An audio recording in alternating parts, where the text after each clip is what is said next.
Palavra de Deus, irmãos. Segunda carta aos Coríntios, capítulo de número 5. Segunda aos Coríntios, capítulo 5. Nós vamos ler os versículos 14 a 17. 2 Coríntios 5, 14 a 17. A palavra de Deus diz assim: Pois o amor de Cristo nos constrange, julgando nós isto: um morreu por todos, logo todos morreram. E ele morreu por todos, para que os que vivem não vivam mais para si mesmos, mas para aquele que por eles morreu e ressuscitou. Assim que nós, daqui por diante, a ninguém conhecemos segundo a carne. E se antes conhecemos Cristo segundo a carne, já agora não conhecemos deste modo. E assim, se alguém está em Cristo, é nova criatura. As coisas antigas já passaram, eis que se fizeram novas. Amém. Você já passou pela experiência de receber um presente, ou alguém lhe fazer um favor, sabe assim, uma coisa muito especial que você não sabia como retribuir? Qual é a sensação que a gente sente quando a gente passa por algo assim? É aquela mistura de alegria com constrangimento. Certa ocasião, anos atrás, eu estava participando de uma reunião de oração e, ao final, nós dividimos assim em duplas de oração. E, naquele momento, a gente deveria apresentar, para a gente estar orando, uma necessidade do nosso coração, algo que estivesse nos preocupando. E eu pedi por minha família, por uma determinada situação financeira, e eu nunca tinha orado com aquela pessoa na minha vida. Não era alguém da igreja. Então nós oramos um pelo outro, e o tempo passou. Depois aquela pessoa fez contato comigo,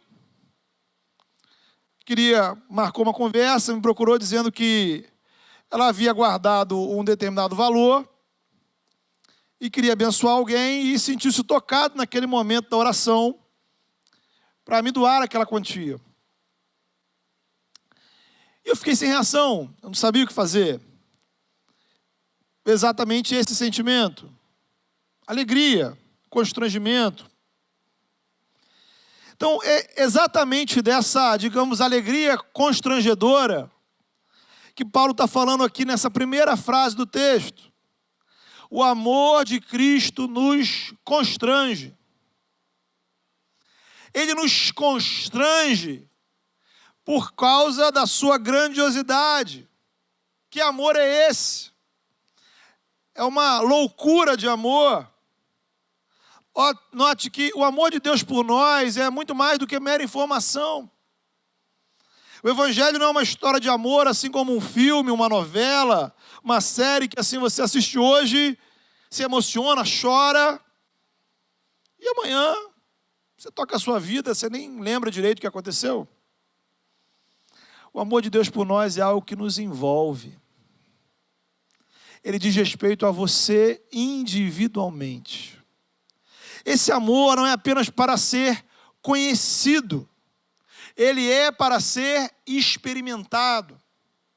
É algo que emociona, que mexe com a gente, que quebranta a nossa alma, nosso coração, nossas emoções, que muda, que transforma a nossa história de vida. É o amor do Criador pelas criaturas. É o amor daquele que é o eterno, o todo-poderoso, autossuficiente, por pessoas como nós, limitadas, pecadoras.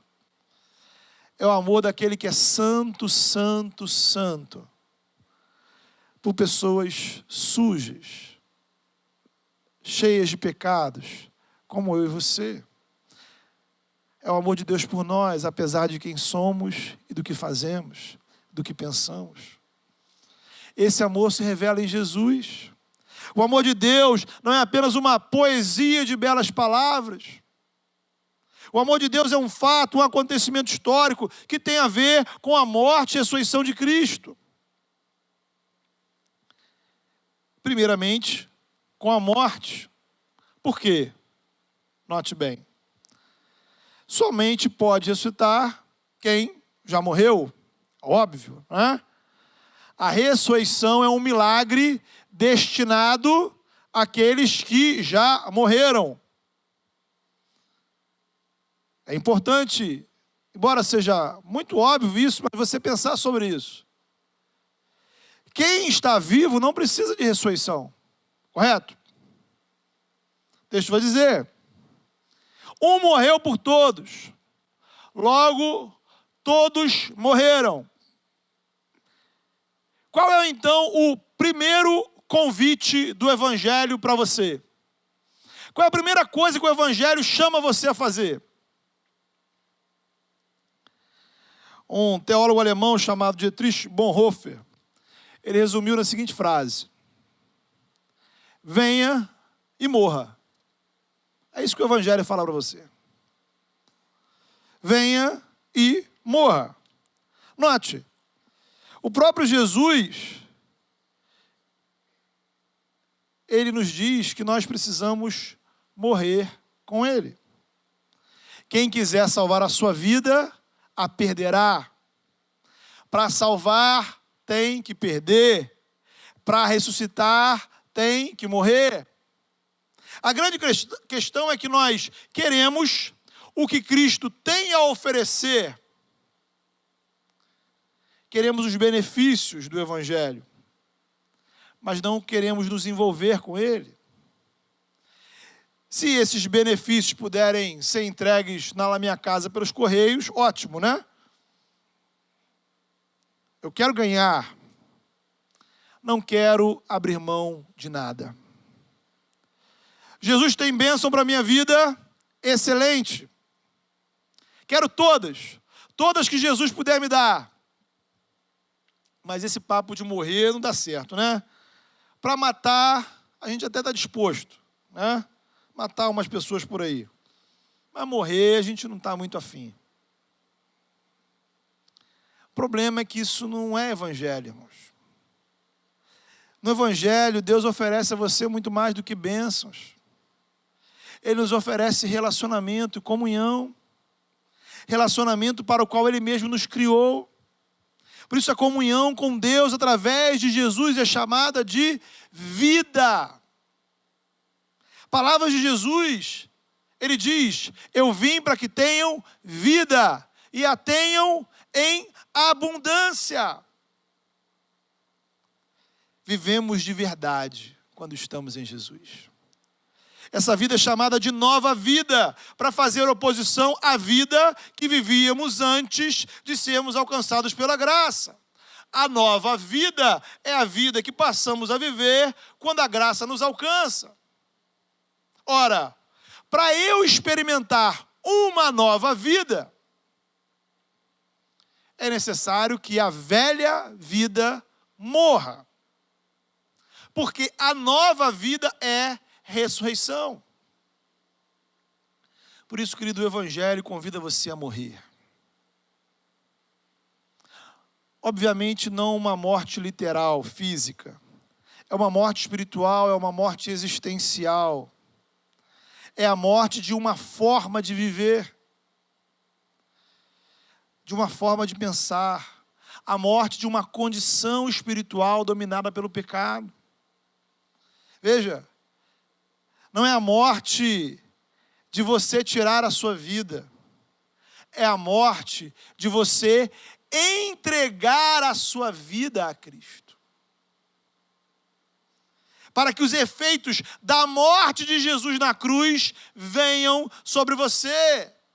A fé, meu irmão, minha irmã, realiza um milagre espiritual na sua vida. De unir você à morte e ressurreição de Jesus Cristo. Louvado seja Deus, porque Jesus morreu na cruz pelos nossos pecados. Louvado seja Deus, porque em Cristo eu posso morrer e continuar vivo. A morte de Cristo é o poder de Deus que faz morrer em nós tudo o que é pecado, tudo que nos afastava de Deus. O que precisa morrer em você é tudo aquilo que na sua vida não corresponde à vontade do Senhor. Tudo aquilo que impede você de um verdadeiro relacionamento com Deus. Mas não é uma operação que você faz sozinho. Deus está agindo na sua vida através do Espírito Santo. Por isso se trata de morrermos com Cristo. Note, a morte de ninguém tem o poder de transformar a sua vida. Nenhum morto pode mudar a sua realidade espiritual. Aliás, nenhum morto pode fazer qualquer coisa por você ou contra você. Nem bem, nem mal, nem mesmo uma cartinha para matar a saudade. Nem mesmo que você morra, note bem, nem mesmo que você morra por uma causa nobre. Isso também não muda o seu estado espiritual. A morte de Jesus é a única que tem o poder para operar em você transformação espiritual. E isso por duas razões principais, dois motivos. Veja você. Primeiro, porque Jesus, ele é o Filho de Deus.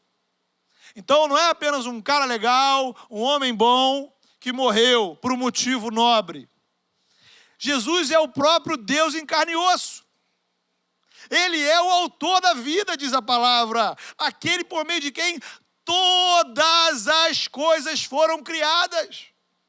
Ele foi o único verdadeiramente santo a pisar essa terra. Apesar de ser tentado em todas as coisas, não pecou. Então, ele é diferente. Ele é único. Por isso, a morte dele é diferente. A morte dele é única. Em segundo lugar, a morte de Jesus é diferente. Porque ele é o único que ressuscitou. Ao terceiro dia, Deus ressuscitou Jesus dos mortos. Jesus pode transformar a sua vida, porque ele está vivo. Ele pode nos fazer sair da morte para a vida, porque ele saiu da morte para a vida. Louvado seja Deus, porque o Evangelho não é só morte. O Evangelho não é o fim, ele é o início. A fé, o Evangelho não é algo estático, do tipo assim, poxa, eu sou cristão, sou batizado, entrei para a igreja, pronto, acabou. Agora, esperar Jesus voltar e beleza. O Evangelho é um movimento. O Evangelho é um movimento. Ele é vida, ele é uma nova vida. Por isso, quando Jesus conversou com Nicodemos, ele explicou o seguinte: olha, você precisa nascer de novo. Nascemos para viver a vida de Deus. Ressuscitamos para viver a vida que vem do alto. Em poucos lugares, queridos, essa vida está tão bem apresentada quanto aqui no versículo 17. Se alguém está em Cristo, é nova criatura. Ou, numa outra tradução, se alguém está em Cristo, é nova criação. Nova criação. Se alguém, pensa bem nessa frase, se, tudo aí é importante, se alguém está em Cristo. É o quê? Nova criatura, nova criação. Coisas antigas já passaram.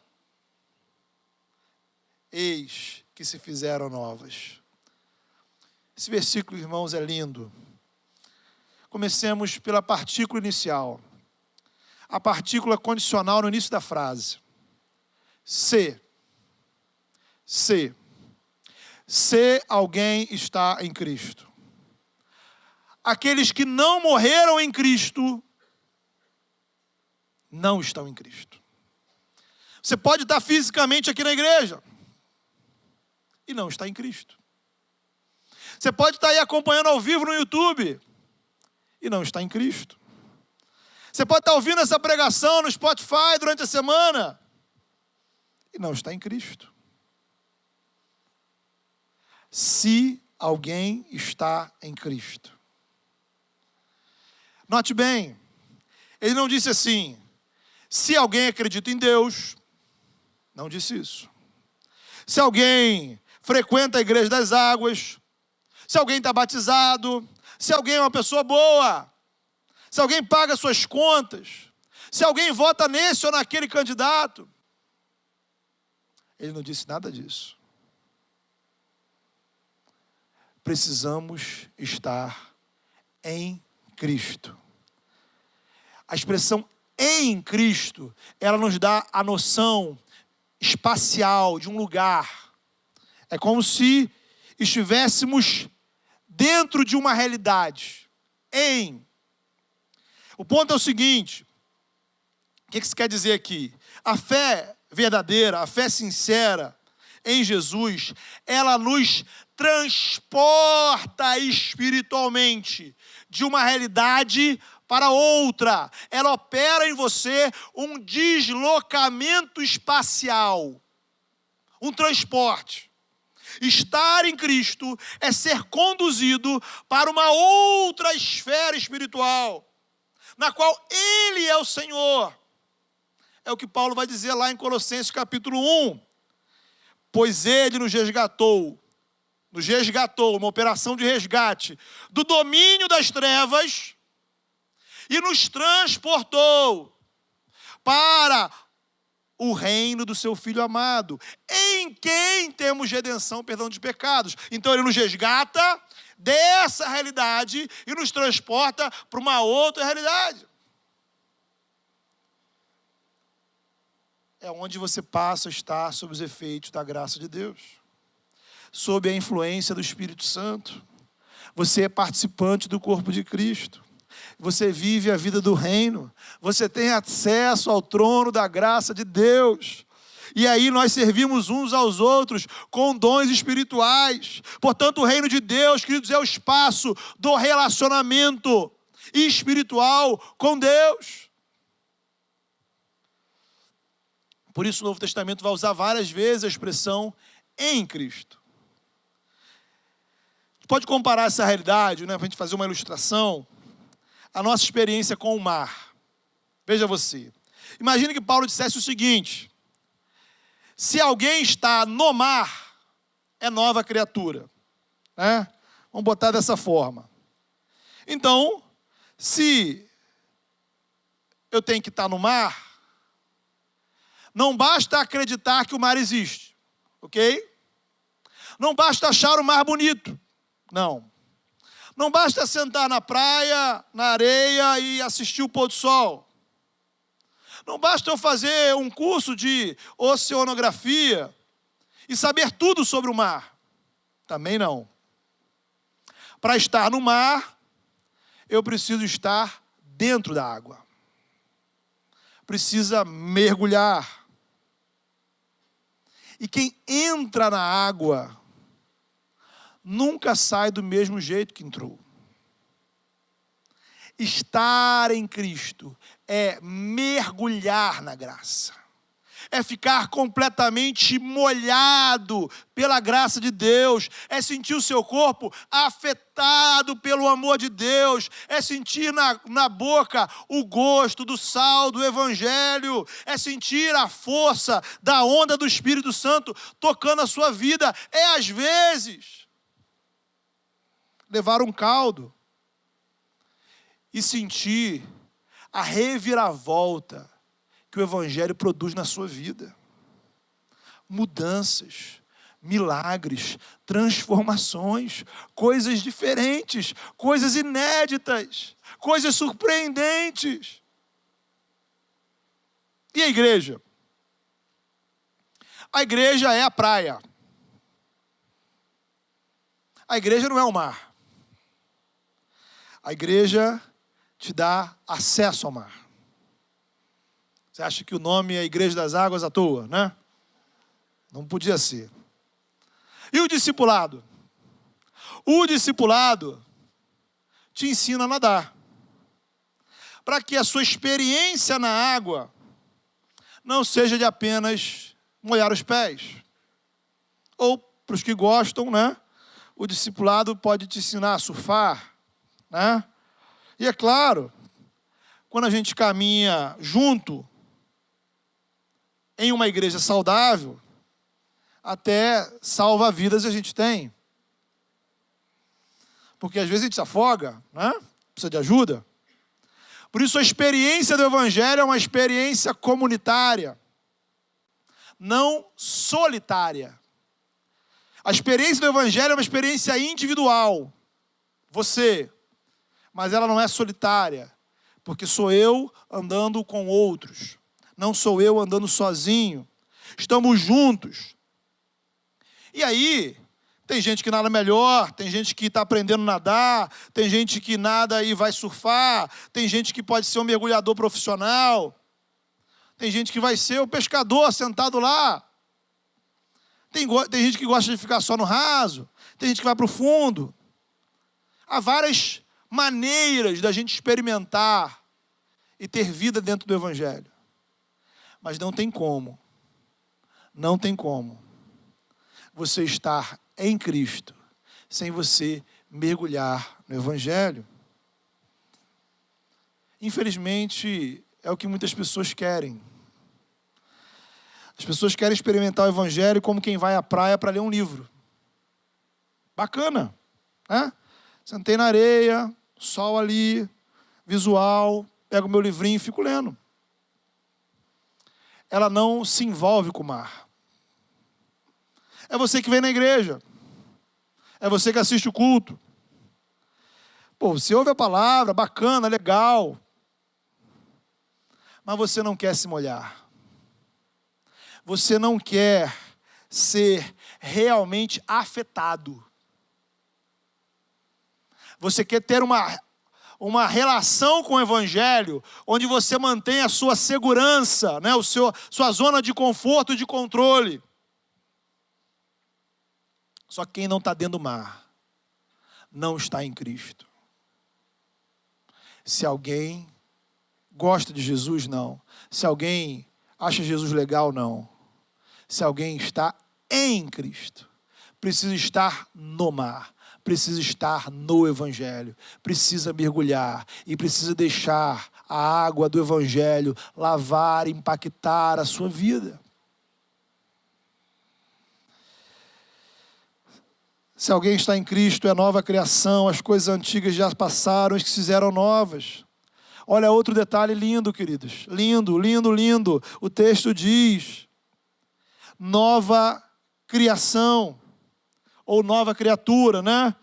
A expressão nova criatura ela não está errada, mas a ideia principal da expressão usada por Paulo é que em Cristo Deus iniciou um novo mundo.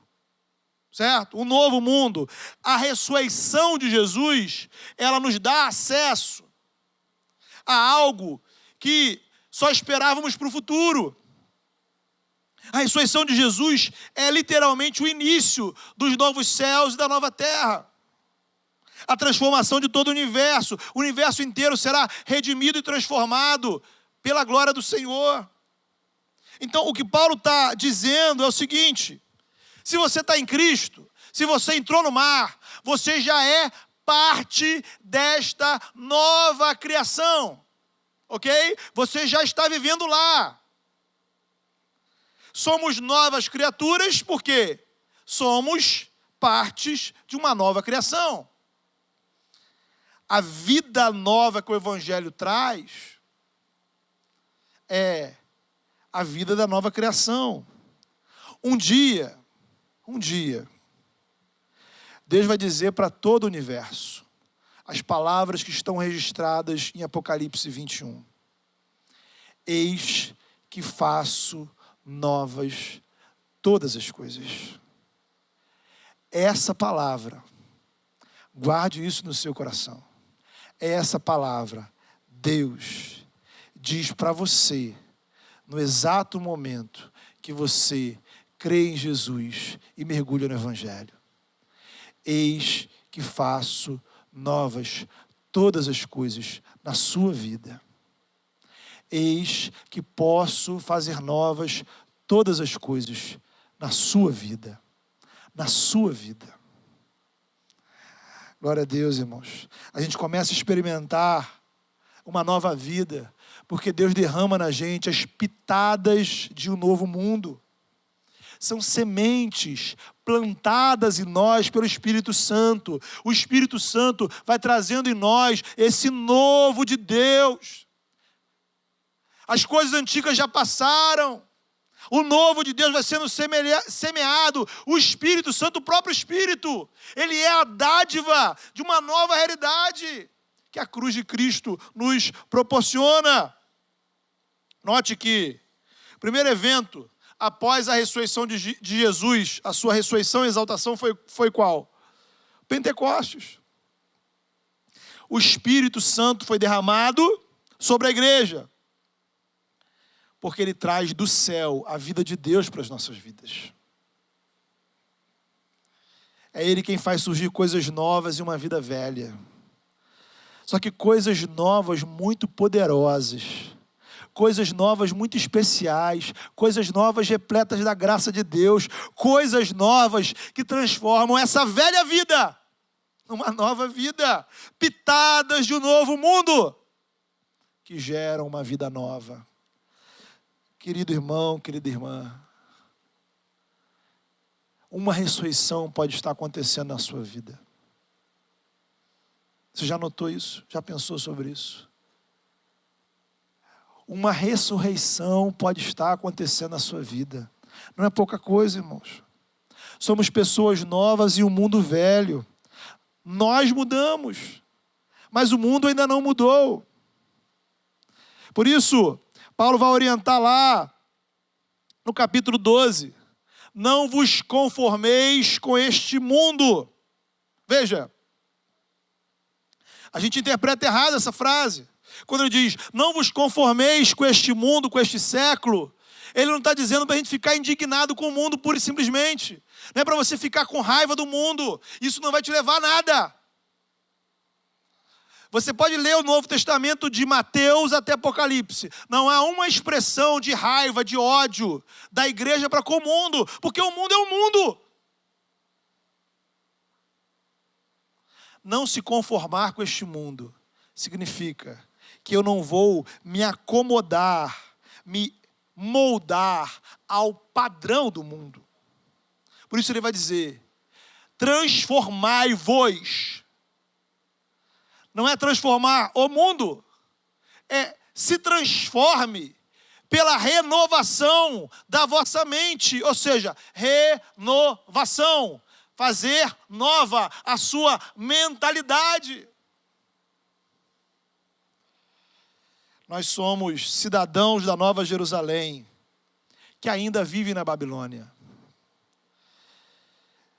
O nome desse novo mundo é Reino de Deus.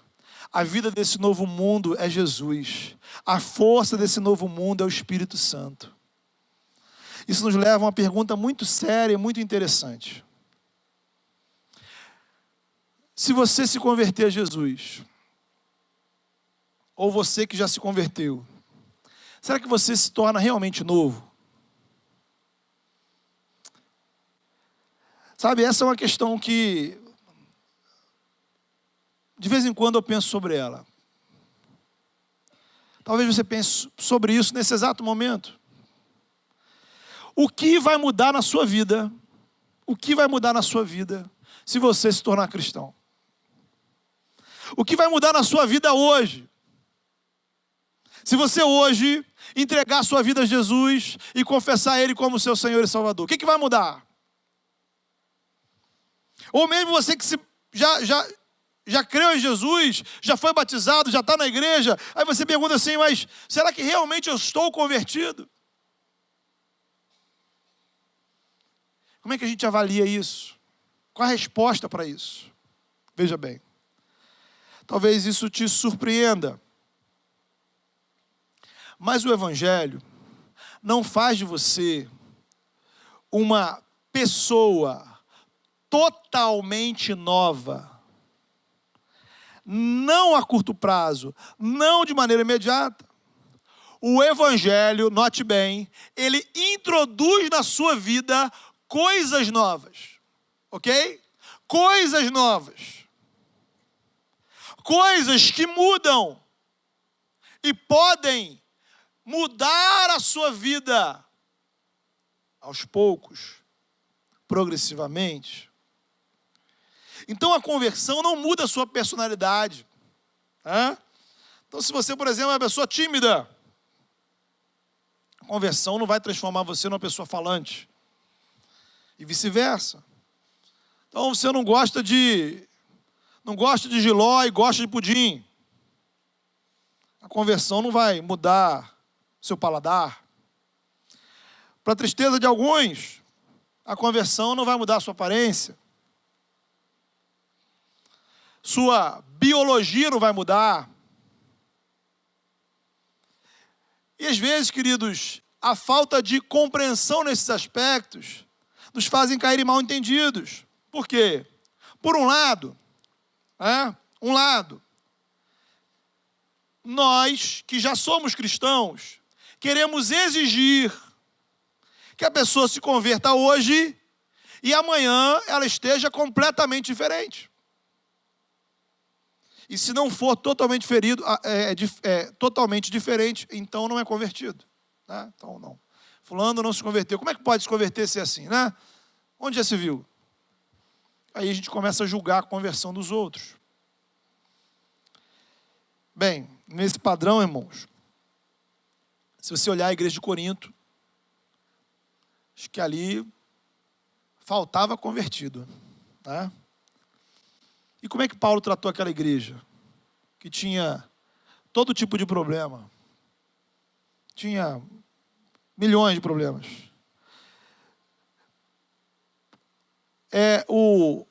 A primeira frase de Paulo, na primeira carta aos Coríntios, ele diz assim: aos santificados em Jesus Cristo, chamados para serem santos em Corinto.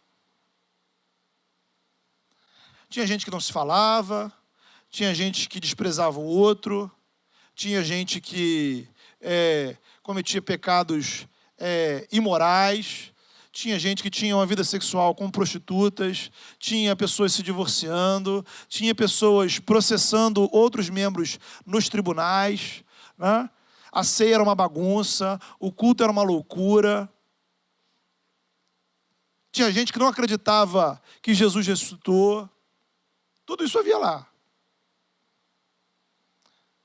Como é que Paulo trata aquela igreja? De uma maneira que às vezes nós não temos o amor, a paciência, a longanimidade, a mansidão de tratar. Aos santificados, chamados para serem santos em Corinto. A gente precisa, irmãos, ser menos exigentes uns com os outros. Menos exigentes. Acho muito perigoso quando eu exijo demais do outro. Porque quando eu exijo demais do outro, eu começo a me preocupar se vai ter lugar na igreja para mim amanhã. Quando a gente é intolerante aos erros dos outros, a gente pode cair no extremo de a gente ter igrejas criadas sobre o nosso padrão de tolerância. E o final dessa igreja é eu sozinho em casa. Porque, na verdade, nem eu mesmo vou tolerar os meus pecados. Devemos ser menos exigentes uns com os outros. Ao mesmo tempo, precisamos ser menos exigentes com nós mesmos. Você está em um processo de transformação. Você é uma casa em reformas. Há coisas novas na sua vida. Glória a Deus. Coisas que foram plantadas aí pelo Espírito Santo. Agora, há coisas velhas na sua vida. É uma casa em reformas. Coisas que precisam ser removidas. Então, santificação é este processo, onde a gente tira coisas velhas e coloca coisas novas.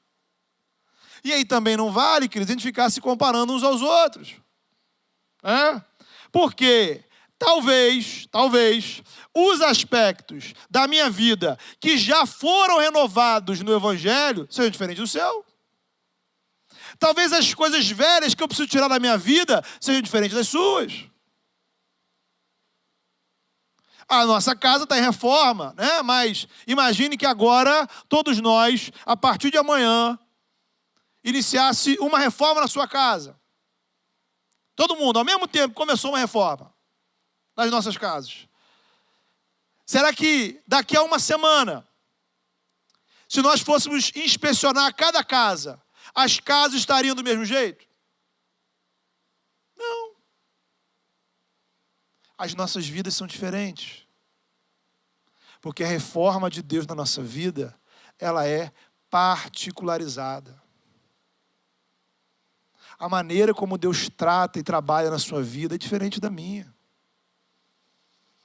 O ponto é, Ele está trabalhando. Louvado seja Deus. É isso que importa. Ele está trabalhando na minha. Ele está trabalhando na sua. Louvado seja Deus. Porque no Evangelho temos um Deus que trabalha dentro de nós. No tempo dele, do jeito dele, da forma dele. E, afinal de contas, então, o que tem de novo nessa vida do Evangelho? Não é uma ressurreição? Não é nova criação? Você pode perguntar, né? O Evangelho tem uma diferença que você não pode produzir, que religião alguma pode produzir, que nada nesse mundo pode dar para você. É uma diferença que a gente não produz por conta própria.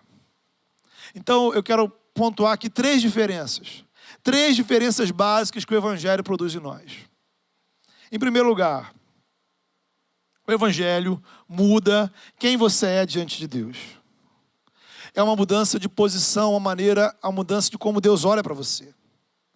Antes, Deus olhava para mim aqui, parte da velha criação. Estou nas trevas, estou no pecado, criação rebelde contra Deus, influência do pecado, debaixo das opressões dos ídolos desse mundo, merecedor do juízo de Deus. Agora, o poder do Evangelho me tirou daqui e me colocou aqui. Então aqui, eu tenho uma nova identidade. Eu estou em Cristo. Eu fui justificado. Não há mais condenação para os que estão... Onde? Em Cristo Jesus. Então Deus agora me olha como filho, porque eu fui adotado por Ele, eu fui reconciliado com o Pai, fomos selados, somos propriedade exclusiva de Deus. Temos nova identidade. Então o Evangelho muda quem você é diante de Deus. Em segundo lugar, o Evangelho produz dentro da gente coisas novas. Isso é a obra do Espírito Santo. Passamos a ter o que a gente poderia chamar de novos apetites, novos desejos, novas vontades. O desejo pela presença de Deus, o desejo pela comunhão com Deus. Passamos a sentir a alegria da presença de Deus. Sabe, sentir a alegria da presença de Deus. Isso é uma coisa que você não explica, você sente. Você experimenta, você passa a ter esperança em Deus.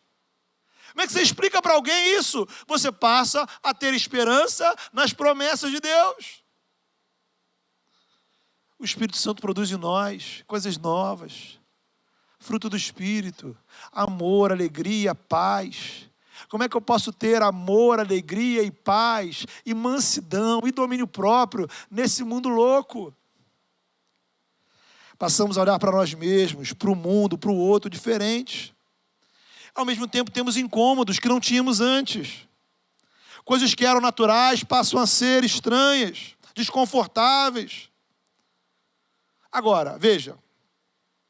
O Espírito Santo planta em você novas coisas. Sementes da graça, do mundo novo. Ok. Só que essas sementes precisam ser cultivadas por você.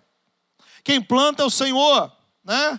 A razão, veja você que pode ser o seu caso, a razão de muitos cristãos não terem nenhuma diferença na sua vida, não é por ineficiência do Espírito, é por pura preguiça e acomodação da nossa parte. Deus plantou, aí. Você não cultiva. Então, a semente está aí. Cabe a você agora cultivá-la. Oração, devocional, disciplinas espirituais, igreja e por aí vai. Em terceiro lugar, então, em primeiro lugar, o evangelho muda a minha posição. Eu saio daqui e vou para cá. Em segundo lugar, o evangelho produz dentro de mim coisas novas. Em terceiro lugar, o evangelho produz em nós uma nova perspectiva de vida. Uma nova maneira de eu olhar, uma nova direção. O texto diz, veja essa frase, meu irmão, veja essa frase. Essa frase você precisa estar no seu coração. Ele morreu para que os que vivem não vivam mais para si mesmos. Meu irmão, minha irmã. Ele morreu para que os que vivem não vivam mais para si mesmos, mas para aqueles que por eles morreu e ressuscitou. Observe essa expressão, para os que vivem, não vivam mais para si mesmos. Quem são os que vivem? Não são os que estão biologicamente vivos. Os que vivem são aqueles que já experimentaram a ressurreição. Os que vivem são os que estão em Cristo. Os que vivem são os que foram transportados para o reino. Então, esses não devem viver mais para si mesmos. Suas vidas são determinadas pelo amor de Cristo. O amor de Cristo nos constrange. Eu acho essa expressão belíssima. Literalmente significa, querido, que a partir da sua conversão, a sua vida deve ser determinada pelo amor de Cristo em sua vida, pelo amor de Deus revelado em Jesus, de forma que o evangelho não é apenas viver, o evangelho me dá uma nova razão para viver. Vivemos por algo que é maior que nós mesmos. O mundo, querido, pode nos dar muitas razões para viver. Eu posso viver em prol de muitas causas. Mas o evangelho é a maior de todas as causas. Por quê? Porque tem a ver com o propósito da nossa existência e tem a ver com repercussões que são eternas. Não somos obrigados a isso, note a expressão, somos constrangidos a isso. O evangelho, queridos, é uma força positiva que me impele na direção da vontade de Deus. O evangelho é mais que um exemplo inspirador. Existem vários exemplos bacanas aí na humanidade. Martin Luther King, Mahatma Gandhi, entre dezenas e centenas de outros. Exemplos inspiradores agem de fora para dentro. O evangelho age de dentro para fora. Você precisa sentir o agir do Espírito dentro do seu coração. Você precisa sentir o gosto, o sal do evangelho na sua boca. O amor me impulsiona porque ele é uma experiência de amor. Lembra do mar? Eu estou no mar, eu estou sentindo a temperatura da água, eu estou sentindo a força da onda, eu estou sentindo o gosto do sal. E tudo isso me constrange ao quê? Ao serviço. O que Paulo está dizendo é que o ministério dele aos coríntios não seria determinado por eles. A maneira como eu sirvo ao Senhor não pode ser determinada pelo outro. A maneira como eu sirvo ao Senhor deve ser determinada pelo amor de Cristo na minha vida. Se o amor de Cristo não me determinar, irmãos, ninguém vai determinar, vai influenciar, vai condicionar. Nós ensinamos nossos filhos a vir à igreja. É o nosso papel. Nós podemos ensinar muito bem, dar bons exemplos, educar corretamente. Mas se o amor de Cristo não os determinar, se o amor de Cristo não os constranger, o que a gente ensina não será suficiente. A experiência de amor é o que a gente sente quando a gente mergulha na graça de Deus. Então eu queria terminar essa mensagem fazendo você refletir e orar. Sabe? A experiência do amor de Deus em Cristo tem movido a sua vida? Você já é cristão? Amém. A sua espiritualidade, a maneira de você conduzir o seu relacionamento com Deus, tem sido determinado pelo amor de Cristo ou por você mesmo? A sua experiência como igreja, a sua experiência em relação a Deus, enquanto cristão, é baseada em qual parâmetro? Você é constrangido pelo quê? Você vive para si mesmo? Ou você tem vivido para aquele que por você morreu e ressuscitou? Mas também você pode ainda estar vivendo velho, não novo. Você ainda pode estar vivendo a realidade da velha vida, da velha criação. Meu irmão, minha irmã, Deus tem coisas novas para a sua vida. Coisas que vêm do céu para a sua vida.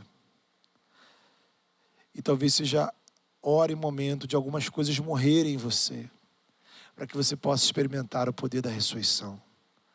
Feche os seus olhos, fale com Deus. Eu queria que você orasse nesse momento. É uma oração que somente você pode fazer por você mesmo. Eu vou orar por você. Mas a palavra de Deus, ela fala que a gente precisa estar unido a Cristo.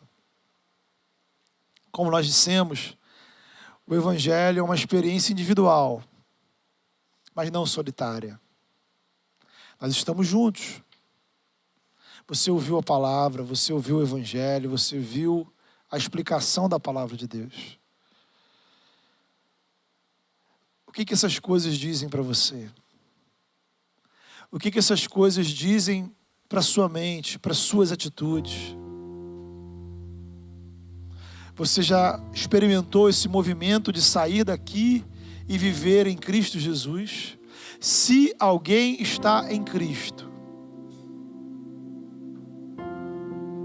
Irmãos, o Evangelho tem muito mais do que você estar aqui na igreja. O Evangelho tem muito mais do que você assistir uma pregação. O Evangelho é o mar, irmão. É um oceano. E há coisas novas que Deus planta dentro da gente. Sabe? Coisas novas. Coisas que Deus introduz no nosso coração. Coisas que ninguém pode dar para você. Que mudam a sua vida para sempre. E que constrange a gente a servir ao Senhor, a viver a vida do Evangelho. Da onde a gente se pergunta, como Pedro um dia perguntou, para onde iremos? Como viveremos se não for por esta causa? Eu não sei, meu irmão, eu não sei. Talvez você esteja sobrevivendo, mas o Evangelho chama você para viver. O Evangelho te dá uma razão profunda para você viver. É uma vida que vale a pena. Não viver para si mesmo. Fale com o Senhor.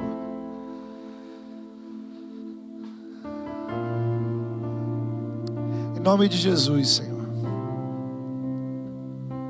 No poder que há no nome de Jesus. Eu peço ao Senhor que nessa hora, Senhor, o Senhor vá ao encontro daqueles que sinceramente falam com o Senhor. Daqueles que se colocam diante de Ti. Que estas pessoas, ó Pai, possam experimentar o milagre, Senhor. O milagre do céu, o milagre do novo sobre as suas vidas. Que aqueles, ó Pai, que ainda não estão dentro de Cristo, aqueles que ainda não mergulharam no Evangelho, que nessa noite possam experimentar o poder da libertação. Que eles sejam transportados, que eles mergulhem, Senhor, que eles sintam, Senhor, o rio de graça, Senhor, fluir dentro da sua alma, Senhor, lavando, limpando, purificando, renovando, curando. Ó Ó Deus amado, em nome de Jesus. Vai ao encontro, ó Pai, daqueles que já são teus servos, ó Pai, mas tem vivido uma experiência muito tímida. Pai, o teu amor nos constrange. O teu amor em Cristo nos constrange. Nós estamos aqui por causa do teu amor, ó Pai. Constrange os nossos corações. Constrange os nossos corações. Para vivermos para algo que é maior do que nós mesmos, ó Pai. Não fomos salvos para viver para nós mesmos. Não fomos salvos para viver para os nossos interesses. Não fomos salvos para viver para as nossas vontades. Não fomos salvos para viver para as nossas escolhas. Não fomos salvos para viver para as nossas preferências. Fomos salvos para viver para algo que é maior que nós mesmos. Salvos para viver para Jesus.